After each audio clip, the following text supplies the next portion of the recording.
Hi. Hi man, hi.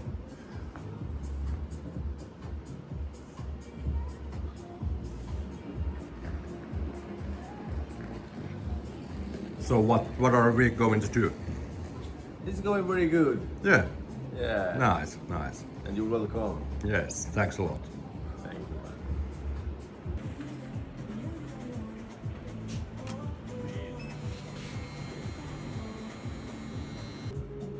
No niin. Nyt on valmis. Ensimmäistä kertaa käytettiin veistäkin ja ajettiin. Tulkaahan käymään Hämeenkatu 18. Se varmaan sinne mahtuu.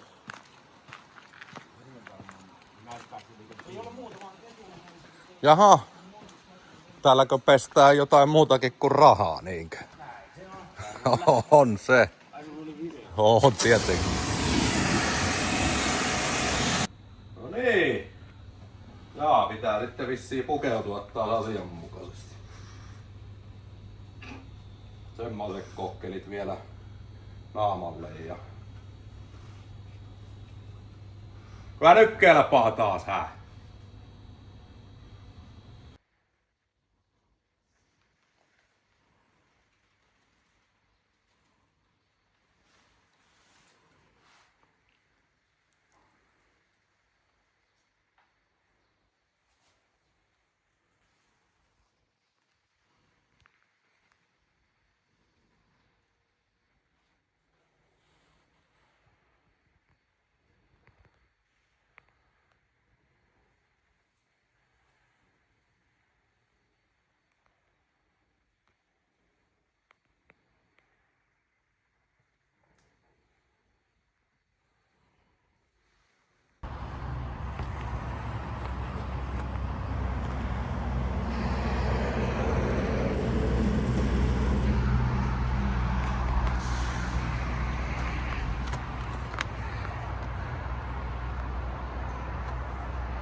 No niin, otetaan tähän nyt sitten se Q&A. Annoin tossa lauantaina Instagramiin tilaisuuden kysellä juttuja ja lupasin, että YouTuben puolella sitten vastailen näihin. Niin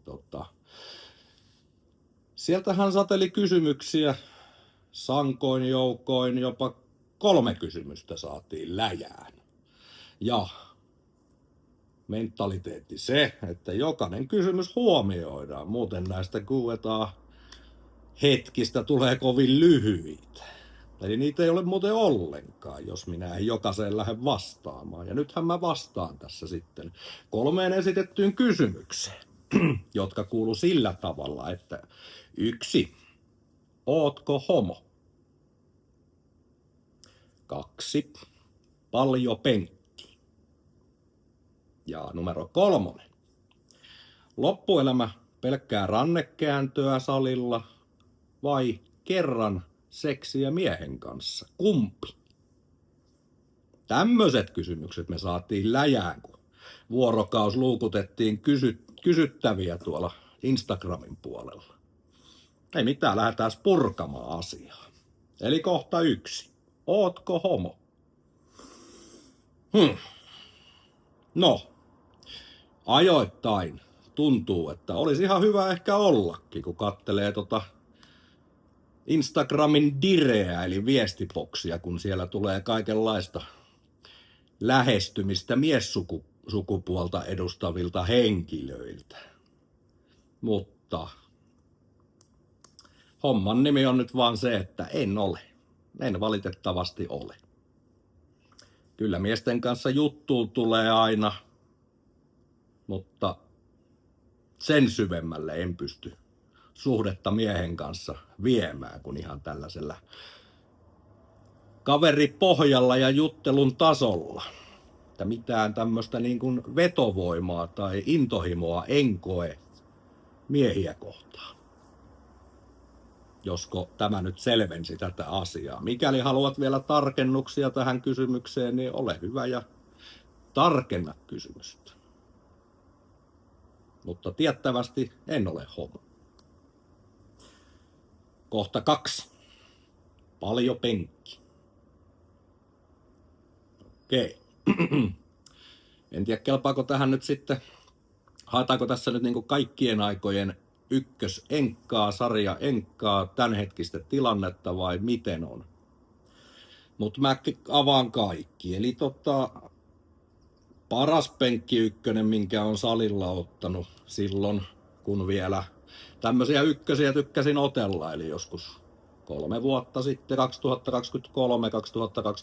aikaa taidettiin elellä, niin silloin oli vielä vähän se vaihe, että teki mieli ottaa niitä maksimi ykkösiä, mutta havainnoinut siinä sitten sen lomassa, että tässä on aikamoiset riskit kuitenkin rikkoa paikkoja ja se voi vaikuttaa tähän itse lajiin, jota harrastan, johon ei penkkipunnerus kuulu. Tai kuuluu totta kai treenaamisessa ja joku sen variaatio ehkä mieluummin, mutta suoranaisesti kehonrakentaja ei penkkipunnerus tuloksella tee mitään. Muuta kuin sitten kirjaa tuloksia treenipäiväkirjaan ylös ja katsoo, mitä tehdään ensi viikolla kovempaa. Mutta paras ykkönen vuonna 2023 oli 170 kiloa.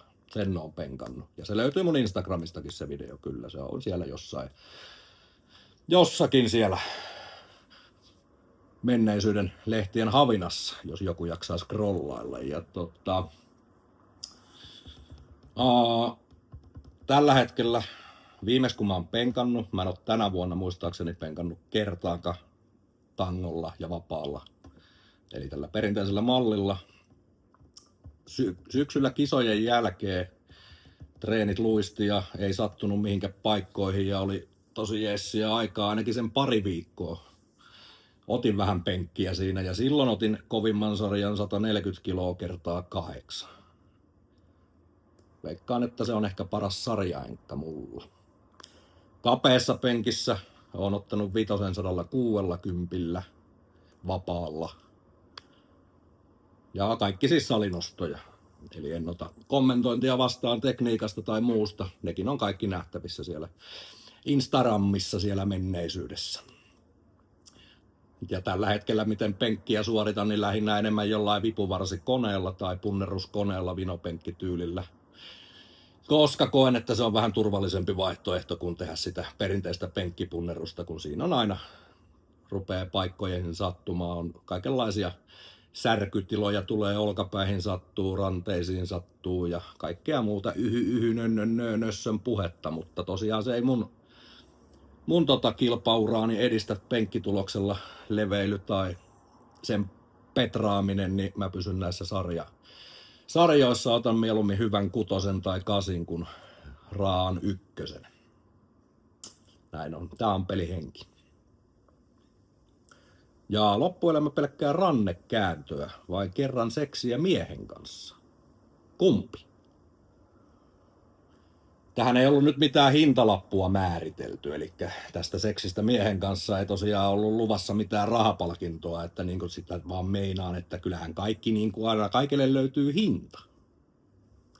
Että niin kuin seksi miehen kanssa, niin ilmaiseksi en kyllä ainakaan, mutta kyllä 20 on aina 20. No ei vain. Mutta että kyllä toi pisti miettimään, että kerran seksiä miehen kanssa vai pelkkää rannekääntöä loppuelämä kuntosalilla. Mutta hintaa ei tosiaan määritetty, joten oletan kyseessä olevan ihan vaan ilmainen toimitus, joten valitsen ton rannekäännön salilla.